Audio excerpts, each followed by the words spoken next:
ومن أحسن قولا ممن دعا إلى الله وعمل صالحا وقال إنني من المسلمين. Nah, Uwais Al-Qarni radhiyallahu anhu, Allah berikan kepadanya karamah bahwa setiap doa-doanya diterima oleh Allah Subhanahu wa taala.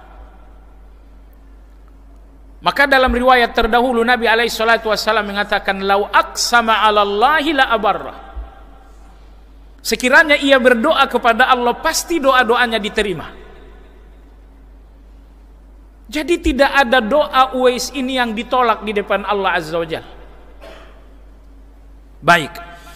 Apa rahasia di balik doa-doa mustajab seorang Uwais Al-Qarni? Ini yang ingin kita pelajari. Yang pertama, Nabi Shallallahu Alaihi Wasallam mengatakan Uwais Al-Qarni adalah seorang yang berbakti kepada ibunya. Kalau begitu, di balik doa-doa berkah dan doa-doa mustajab tersebut ada bakti kepada orang tua. Jadi orang-orang yang berbakti kepada orang tua, doa-doanya didengar oleh Allah Subhanahu wa taala. Maka Allah berfirman dalam surat Maryam, "Wa barram biwalidati wa lam yaj'alni jabbaran syaqiyya." Dan aku adalah seorang anak yang berbakti kepada ibuku sehingga aku tidak menjadi anak yang sombong. Syaqiyya, aku pun tidak termasuk anak yang celaka. Dan kecelakaan ketika doa-doa seseorang tidak diterima oleh Allah, maka itu kecelakaan. Ini penyebab pertama doa Uwais didengar oleh Allah karena birrul walidain. Karena berbakti kepada orang tua, dalam hal ini ibu. Penyebab kedua, doa seorang Uwais ini selalu diterima oleh Allah Azza wa Jalla karena dia adalah seorang yang lemah dan dilemahkan. Ada orang yang lemah tapi tidak dilemahkan. Sementara Uwais radhiyallahu anhu seorang yang lemah dan dilemahkan. Anda lihat tadi bagaimana Usair bin Jabir radhiyallahu anhu bercerita bahwa ada seorang laki-laki yang selalu menghina Uwais. Dia selalu mengatakan Uwais orang miskin, Uwais orang melarat. Jadi Uwais ini melarat lalu kemudian dihina. Ini namanya lemah dan dilemahkan. Orang-orang yang lemah dan dilemahkan, doanya didengar oleh Allah Tabaraka wa Ta'ala. Dalam hadis Nabi Shallallahu Alaihi Wasallam bersabda, ahlun nar, penghuni neraka itu, kata Nabi Sallam, kullu utullin jawazin mustakbir. Sifat menonjol dari calon-calon penghuni neraka ada 3. Pertama, utul, kasar tabiatnya. Kalau ngomong kasar, kalau marah kasar, kasar sekali. Ini ucapan kasar, sikap-sikap kasar, ternyata ini tidak datang kecuali dari calon-calon penghuni neraka. Yang kedua, jawaz. Calon penghuni neraka itu serakah mengambil, pelit memberi. Giliran nyari uang serakahnya luar biasa, tapi giliran dituntut infak pelitnya luar biasa. Serakah mencari uang, pelit mengeluarkan uang.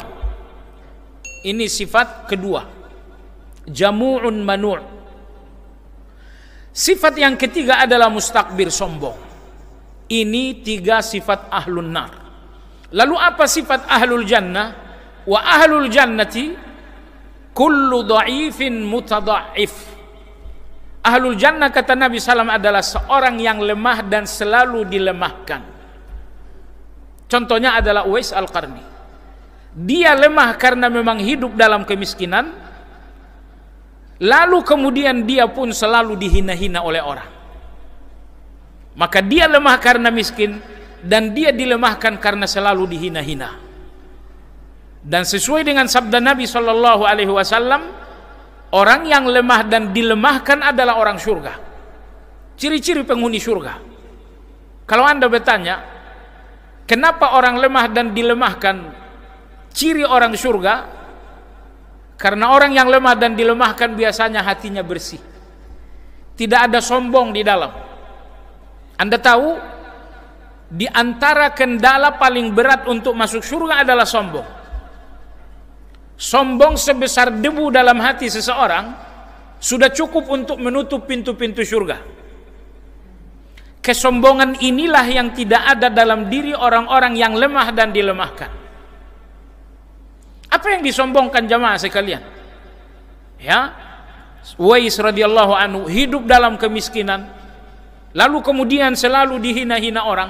Apa yang mesti dia sombongkan? Karena begini, orang yang sekedar miskin masih bisa sombong. Ketemu nggak orang miskin sombong? Banyak. Maka di antara orang yang paling dibenci oleh Allah adalah ailun mustakbir, orang miskin yang sombong. Orang kaya sombong dibenci oleh Allah, tapi Allah lebih benci lagi orang miskin yang sombong. Tapi Uwais ini lemah dan dilemahkan, maka tidak mungkin kelemahan itu membuat dia sombong. Dia nggak mungkin sombong dengan kelemahan, karena dia dilemahkan. Kalau sekiranya Uwais ini sekedar lemah, masih ada kemungkinan dia sombong, karena ada orang miskin yang sombong, ada orang lemah yang sombong.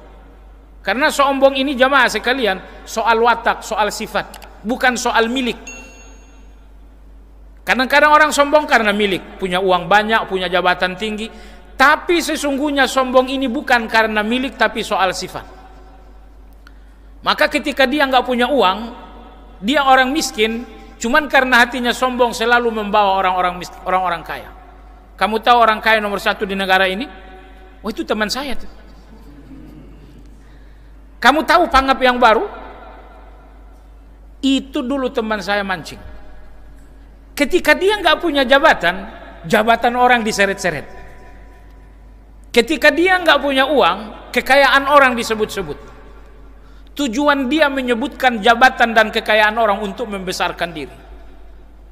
Jadi kamu jangan pikir saya begini itu kawan saya itu orang nomor 1 paling kaya di negara ini. Ya, orang nomor 1 paling kaya, tapi Anda tetap aja begini. Maka kata ulama-ulama kita, sombong itu bukan soal milik, tapi soal sifat. Sehingga ketika sombong itu telah menjadi sifat, orang sombong walau tak memiliki apa-apa, maka biasanya disebutkanlah orang-orang besar untuk membesarkan diri. Disebutkanlah orang-orang kaya seolah-olah dirinya sendiri yang paling kaya. Baik, jadi ada orang miskin tapi sombong, ada orang lemah tapi sombong. Tapi Uwais ini lemah dan dilemahkan. Orang yang lemah dan dilemahkan tidak mungkin sombong. Makanya Nabi SAW bersabda, ahlul jannah kullu dha'ifin mutadha'if.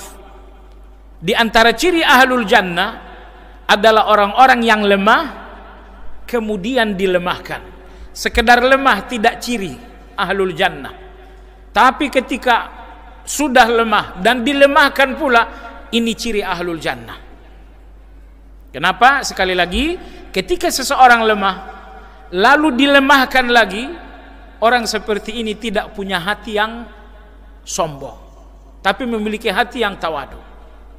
Jadi dengan demikian, rahasia kedua di dalam doa Uwais Al-Qarni radhiyallahu ta'ala bahwa dia adalah orang yang lemah dan dilemahkan, yang oleh Nabi disebutkan sebagai penghuni surga. Ini penyebab kedua doanya dikabulkan oleh Allah Azza wa Jalla. Penyebab ketiga, doa Uwais radhiyallahu anhu didengar oleh Allah Azza wa Jalla karena dia seorang yang suka al-khafi, seorang yang tidak suka menonjolkan diri. Dalam hadis Nabi sallallahu alaihi wasallam bersabda,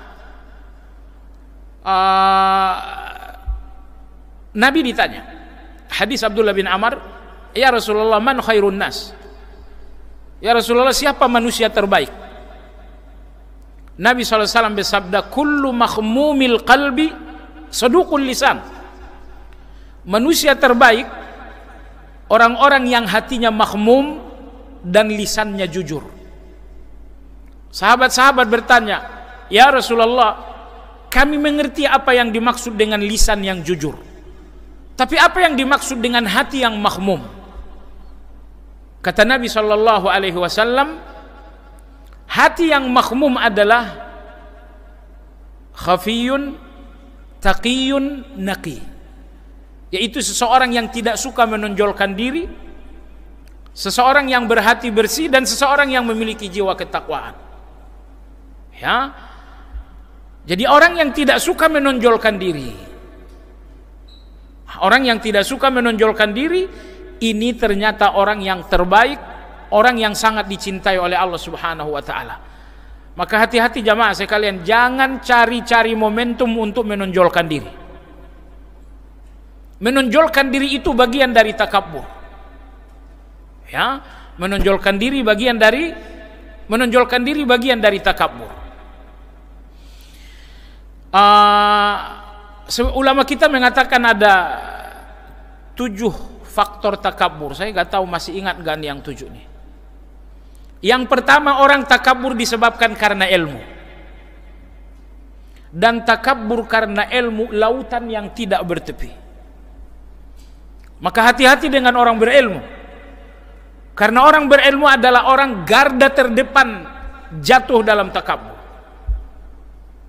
Kenapa ilmu menjadi takabbur? Karena 2 hal yang tadi saya sebutkan. Hal kedua membuat orang takabbur, amal, ibadah, salat saya, puasa saya.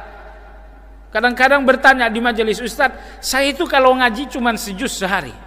Kamu bertanya atau menonjolkan diri? Ingat jamaah sekalian, semua orang yang menonjolkan amal karena nggak mengenal siapa Allah.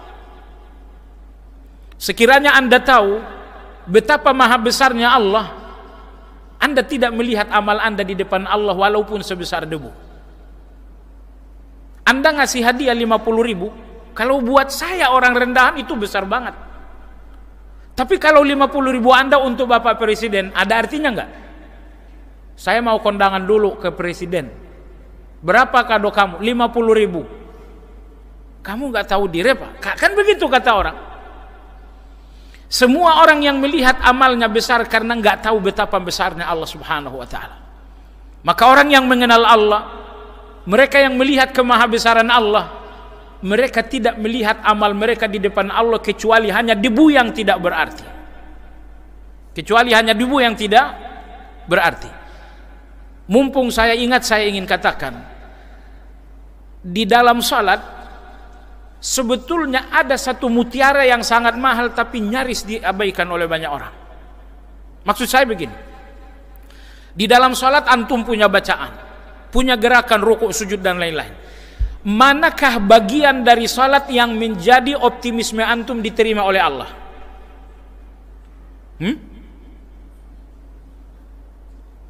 Manakah bagian dari salat yang sangat antum harapkan diterima oleh Allah Azza wa Jalla?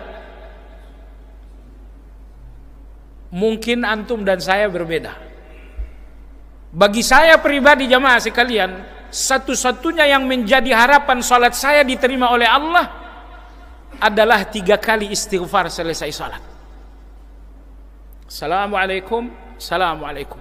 Ketika saya istighfar, itulah satu-satunya harapan saya salat ini diterima oleh Allah Azza wa Jalla. Astaghfirullah, ya Allah ampunilah salat yang penuh dengan kekurangan ini. Ya Allah ampunilah aku dalam salat yang jauh dari sempurna ini. Oleh sebab itu sangat janggal sekali kalau selesai salat Anda istighfar seolah-olah tidak ada makna dari istighfar itu. Perhatikan banyak orang, assalamualaikum, astaghfirullah, astaghfirullah, astaghfirullah. Kayaknya nggak ada arti dari astaghfirullah itu. Maka mulai hari ini jamaah sekalian, setiap kali antum selesai salam, istighfar ini bagian dari salat. Memang bukan bagian rukun, bukan bagian wajib, tapi bagian sunnah dari salat. Sunnah-sunnah salat setelah salat. Tapi cobalah jamaah sekalian, hati ini hadirkan di dalam makna astaghfirullah. Ucapkan astaghfirullah untuk mengakui bahwa salat Anda penuh kekurangan. Ucapkan astaghfirullah untuk mengakui bahwa salat Anda penuh kelalaian. Ucapkan istighfar untuk mengakui bahwa ikhlas Anda dalam salat sangat lemah. Maka bagi Anda pribadi, harapan saya salat diterima Allah bukan Fatihah saya yang bagus, bukan rukuk sujud saya yang sesuai dengan sunnah. Satu-satunya harapan saya salat saya diterima oleh Allah Azza wa Jalla karena ada istighfar di akhir salat sebanyak 3 kali. Inilah harapan saya salat diterima oleh Allah Azza wa Jalla. Maka nanti kapanpun selesai salam, ucapkan istighfar dengan hati yang hadir, dengan hati yang penuh harap. Baik, jadi sebab takabur yang kedua adalah amal. Anda tahu jamaah sekalian, 3 orang pertama masuk neraka. Orang kafir belum masuk neraka, Firaun belum masuk neraka. Yang pertama kali masuk neraka 3 orang yang takabur dengan amal. Siapa mereka? Seorang dermawan yang sedekah agar dianggap orang-orang yang dermawan. Yang kedua siapa? Seorang mujahid yang berjihad agar dianggap pahlawan. Dan yang ketiga siapa? Yang ketiga adalah ahli Quran, yang selalu jadi imam, selalu jadi penceramah agar dia dianggap sebagai tokoh dan orang saleh. Firaun belum masuk ke dalam neraka, Abu Jahal belum masuk, 3 macam orang ini yang pertama masuk. Agar antum tahu, ketika amal menjadi jalan takabur, maka amal ini jalan surga. Terlebih dahulu masuk surga daripada Firaun. Senior dia. Terlebih dahulu masuk neraka daripada Firaun. Senior dia di neraka. Firaun belum masuk, dia masuk duluan. Maka hati-hati, jangan sampai amal Anda menjadi takabur. Ini takabur yang kedua, amal. Takabur yang ketiga, al-mal, harta. Hati-hati dengan harta. Harta ini takabur. Subhanallah, jangankan rumah mewah, mobil mewah, merek handphone aja bikin takabur. Begitu sholat, biasanya handphone taruh di dalam tas, biasanya. Tapi kali ini sholat dilalah, handphone taruh di depan. Hati-hati. Nah, ini saya bicara begini bukan memperlihatkan jam tangan. Anda jangan salah paham juga. Ini jangan begini tangan kanan mulu, ini gara-gara jam. Oh, tapi ini jam lama, jangan salah. Baik jemaah sekalian, hal ketiga yang membuat orang sombong adalah harta. Ingat, Anda kalau mau beli apa-apa, pastikan ini sombong enggak. Saya mau beli baju. Kenapa kamu beli merek ini yang harganya 2 juta? Oh, besok ada pertemuan tokoh-tokoh. Enggak bagus kalau harga baju saya harga murahan. Oh, ternyata kamu beli untuk mengenyangkan takaburmu. Jangan beli. Jadi semua keinginan wajib Anda sidang. Harus ada pengadilan terhadap keinginan Anda. Anda ingin ini, Anda ingin itu, Anda ingin ini. Semua keinginan Anda wajib Anda sidang dengan hati dan iman. Wahai keinginanku, kenapa engkau ingin baju yang harganya 5 juta? Wahai keinginanku, kenapa engkau ingin handphone yang harganya puluhan juta? Maka takabur yang ketiga adalah harta. Takabur yang keempat adalah an-nasab, keturunan. Begini-begini keturunan ningrat, begini-begini keturunan Nabi. Oh, makin kau banggakan kau keturunan Nabi, makin tak berarti. Kakekmu Rasulullah orang yang sangat tawadu. Di mana tawadumu? Kita nggak bicara orang tertentu ya. Maksudnya jangan berbangga diri, bertakabur diri dengan nasab, dengan keturunan. Ya, hati-hati nih. Kadang-kadang keturunan ini berbentuk suku-suku. Saya dong dari suku Jawa. Kamu dong. Kalau kamu dari suku Timur nggak baik. Jamaah sekalian, ini jahiliyah kata Nabi. Berbangga diri karena suku adalah jahiliyah. Baik, ini takabur yang keempat. Takabur berikutnya yang kelima jamaah sekalian, takabur karena al-jamal. Karena apa? Karena fisik. Ini loh mata saya yang lembut. Ini loh bibir saya yang seksi. Ini loh rambut saya yang ikal. Oh, ini otot saya nih. Ada baju bagus-bagus, baju sengaja beli baju yang sempit karena ototnya lagi nongol. Ya, orang-orang yang baru belajar fitness, 2 bulan 3 bulan mulai nongol mulai nongol ototnya, nyari baju yang sempit-sempit semuanya. Maka sombong yang kelima adalah sombong karena fisik. Hati-hati jamaah sekalian. Sombong yang keenam adalah sombong karena kekuatan. Sombong karena kekuatan, karena jabatan, ya, karena status sosial. Ini sombong yang keenam. Karena kekuatan. Enggak jadi soal Anda kuat, tapi jangan merasa kuat. Bila perlu malam ini Anda jadi jenderal bintang 5 sekalian. Tapi Anda jangan merasa kuat. Kuat tanpa merasa kuat. Baik, sombong yang keenam adalah kekuatan. Sombong yang ketujuh, kasratul ansar, popularitas. Viral kalau bahasa sekarang. Ya, dia tidak bisa nyombongkan wajah karena cuman pas-pasan, nggak bisa menyombongkan kepintaran dan lain-lain. Ternyata dia seorang yang populer. Dan Anda lihat orang-orang yang populer, orang-orang yang terkenal, orang-orang yang tenar, itu punya kesombongan. Baik jamaah sekalian yang saya hormati, Uwais Al-Qarni rahimahullahu ta'ala termasuk orang yang menghindari dan menjauhi popularitas. Makanya begitu orang-orang Kufah tahu bahwa Uwais Al-Qarni yang selama ini mereka hina-hina, ternyata Uwais ini yang disebut Nabi doanya tidak pernah ditolak oleh Allah. Begitu Uwais Al-Qarni terbongkar statusnya di orang-orang Kufah, orang Kufah yang tadinya menghina, menista, akhirnya mencari Uwais untuk dimuliakan dan dihormati. Tapi Uwais yang merasa statusnya sudah terbongkar, akhirnya melarikan diri. Dia nggak mau dikenal orang. Ya, dia keluar dari Kufah, dia melarikan diri dari Kufah karena statusnya sudah terbongkar.